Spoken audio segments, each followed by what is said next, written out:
Hi everyone guys, welcome back to new video में आपका स्वागत है।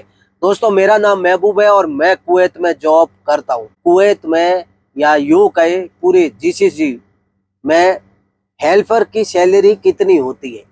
दोस्तों, आप भारत, पाकिस्तान, बांग्लादेश, श्रीलंका, नेपाल, इन कंट्री से आप हेल्परिंग में अगर आप Kuwait, Dubai, Bahrain, Oman, Qatar, Saudi ऐसे आप अगर जाने के लिए सोच रहे हैं तो आपको वहां जाने के बाद में सैलरी कितनी मिलेगी? हेल्पर कहीं भी फिट हो सकता है। दोस्तों, सबसे पहले बात करते हैं कुवैत की। लोग कुवैत आना पसंद करते हैं क्योंकि कुवैत का दिनार सुनते ही लोग अपने बड़े बड़े सपने देखते हैं कि हम भी कुवैत चले जाए। कुवैत में जो भारतीय लोग होते हैं उनको कितना सैलरी मिलती है मंथली? तो दोस्तों, अलग अलग कंपनी का अलग अलग रूल होता है, लेकिन एक एवरेज बाय आपको बताए तो यहाँ पर एक वर्कर को, हेल्पर को, लेबर को सैलरी मिलती है स्टार्टिंग तो 80 केडी से लेके 90 केडी 100 केडी के बीच में मिलती है, प्लस फूड रहता है। दूसरा, जो कंपनी में आप आ रहे हो ना, खास तौर वो कंपनी तय करती है, लेकिन कोई कंपनी अच्छी होती है तो लेबर को सैलरी भी अच्छी देती है, लेकिन एवरेज बेस यही रहेगा 25 से 30 हज़ार तक आप मान के चलो। अगर आप किसी भी देश में है, 90 केडी का कितना बनता है, 100 केडी का कितना बनता है, आप अपने क्या रेट चल रही है कुवैत का वो आप पता कर लेना। आपको पता चल जाएगा कि मैं अगर अपना देश छोड़ के जा रहा हूँ तो मुझे वहाँ जाने के बाद कितना सैलरी मिलेगा। उसके बाद आपका सैलरी एवरेज तो इतना ही रहता है। अगर कोई कंपनी ओवर टाइम करवाती है तो आपको 10 केडी, 20 केडी, 30 केडी तक मंथली ओवर टाइम मिल सकता है। जैसे किसी कंपनी का 8 घंटा ही ड्यूटी है, किसी का 10 घंटा ड्यूटी है, तो अगर कोई कंपनी 10 के बाद काम करवाती है तो 30 से 20 केडी तक आपके ओवर टाइम आराम से मिल जाता है। लेकिन सैलरी 90 केडी से लेकर 120 केडी तक मिलेगी, जो कि 24 से 32 हज़ार के बीच में आपकी ये एवरेज सैलरी रहेगी। इससे आपको अंदाज़ा लग जाएगा कि मैं जिस कंपनी में जा रहा हूँ वो कंपनी सही है या उधर मुझे सैलरी ठीक ठाक मिल जाएगी। आप गूगल कर लेना, उस कंपनी के बारे में पता कर लेना, आपको पता चल जाएगा। क्योंकि बहुत सारे लोग मुझे कमेंट करते हैं कि हम कोई भी काम सीखे हुए नहीं है भैया, अगर हम आते हैं तो हमारे साथ क्या होगा, क्या हमें सैलरी कितनी मिलेगी? तो उन लोगों के लिए मैं ये वीडियो तैयार करके भेज रहा हूँ ताकि आपको आइडिया मिल जाएगा।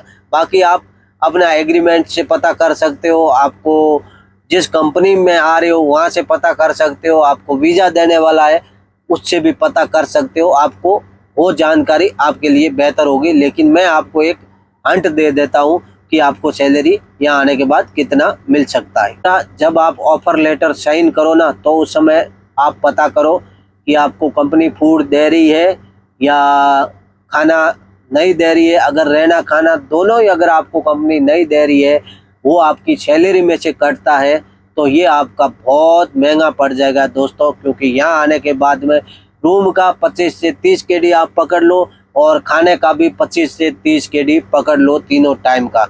वो भी आप अगर घर में बना के खाते हैं तो इतना आएगा, अगर आप बाहर खाते हैं तो आपका ये खर्च बढ़ भी जाता है। अगर लेकिन 90% यहाँ की कंपनी रूम देती है, लेकिन फूड का कोई कंपनी प्लस पैसे कर देती है कि आपको 100 प्लस 20 मिलेगा या 120 प्लस 20 मिलेगा। ऐसे 20 केडी आपको फूड का मिलता है यहाँ पे कुवैत में।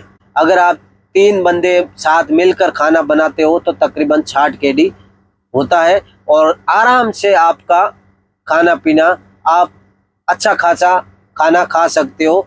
और इन 60 केडी में आराम से, अगर अकेला बंदा खाओगे तो थोड़ा खर्चा 25-30 केडी तक जा सकता है, लेकिन 3 बंदे मिला के जाते हो, 3 बंदे मिलाकर खाते हैं तो आपका ये खर्च हो सकता है 50-55 केडी में हो जाए। आपका जो मंथली पैकेज होता, इंटरनेट का जो पैकेज होगा वो लगभग आपका होगा 5 केडी से 6 केडी के बीच में मंथली।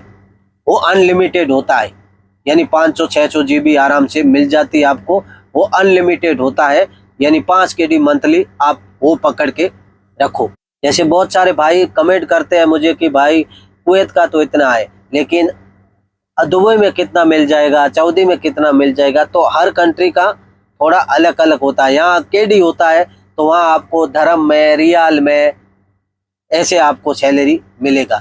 जैसे दुबई में है, दुबई का 900 धर्म इमराती छोड़ के वो कुवैत आया है 100 KD में, यानी उनका देखा जाए तो बराबर है। लेकिन वो बोलता है 900 और मेरे को 200 फूड का देते थे।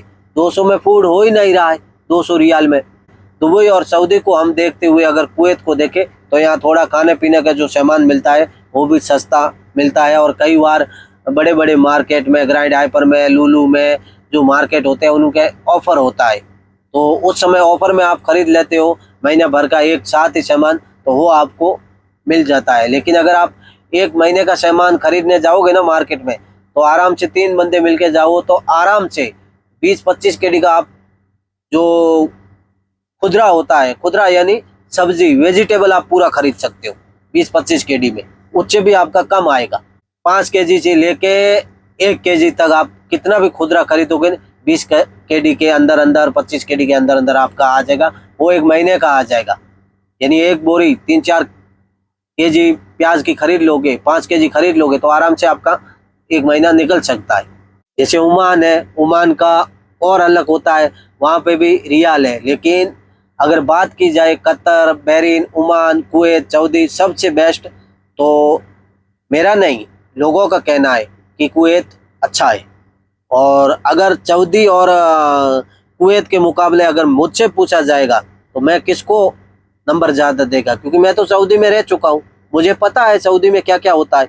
लेकिन फिर भी मैं बोलूँगा कुवैत। सऊदी अगर 80 है तो कुवैत 100 है, और सऊदी अगर 50 है तो कुवैत 70 है। इतना डिफरेंट है। अब हम मान लेते हैं कि कुवैत में आपको 120 KD मिलता है, ठीक है।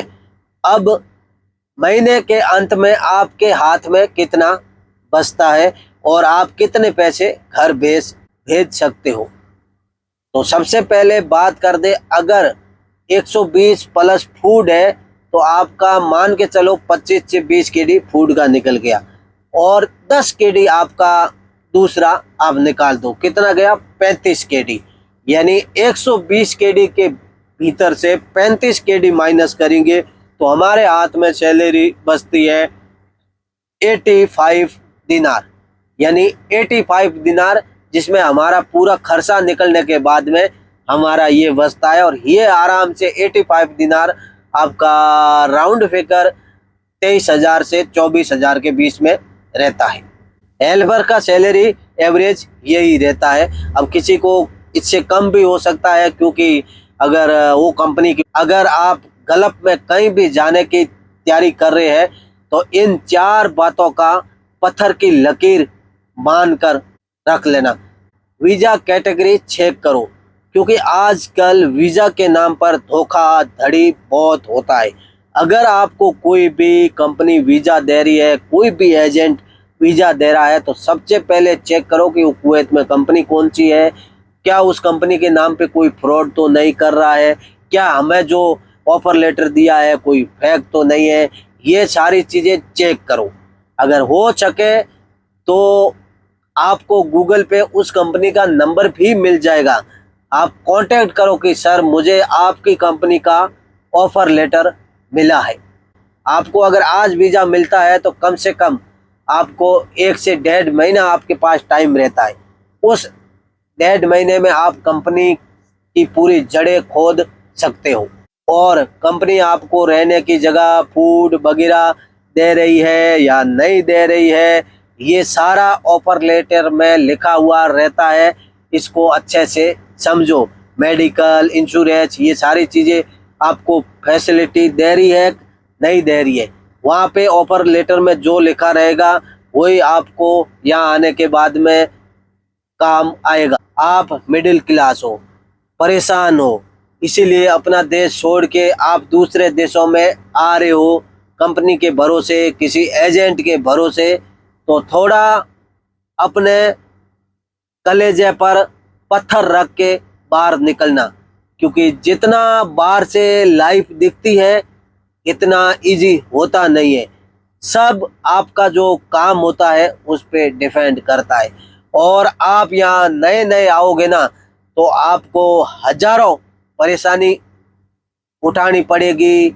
और वो इंडिया की यादें, वो घूमना फिरना, हर जगह का जो आपका आना जाना एक अलग लाइफ थी और यहाँ आने के बाद में एक अलग लाइफ हो जाती है।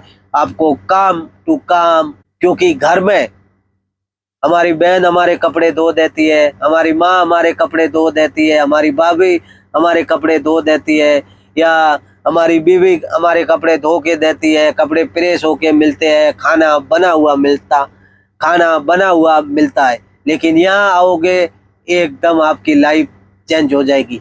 यहाँ कपड़े भी आपको धोना है, रूम की साफ सफाई भी आपको ही रखनी है, खाना भी आपको ही बनाना है, और फिर 8 से 10 घंटा 12 घंटा ड्यूटी भी आपको ही करनी है।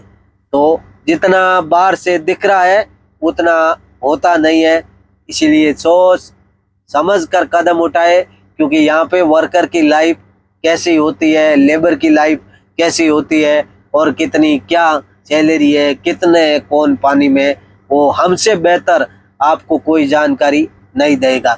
इसीलिए मैं उन लोगों को कहना चाहता हूं कि अगर आप अपनी कंट्री में मंथली 15 से 30 हज़ार कमा रहे हैं तो भैया सोच और समझ कर कदम उठाना, क्योंकि यहाँ पे आपको आने के बाद में हो सकता है कि आप 1 से 2 साल के बाद में आप कामयाब हो जाओगे, अगर आपके अंदर कुछ करने का जज्बा है तो। नहीं तो अगर आप पहले से ही अपनी लाइफ से परेशान है, हारे हुए हो, और यहाँ आने के बाद में अगर आप फिर घर भागने का कोशिश करोगे तो आप कम से कम 70 से 80 हज़ार और 1 लाख तक आप बर्बाद होके वापस अपनी कंट्री जाओगे। जो बात होती है आंखों में आंखें डाल के आपसे बात करते हैं, सच यही है।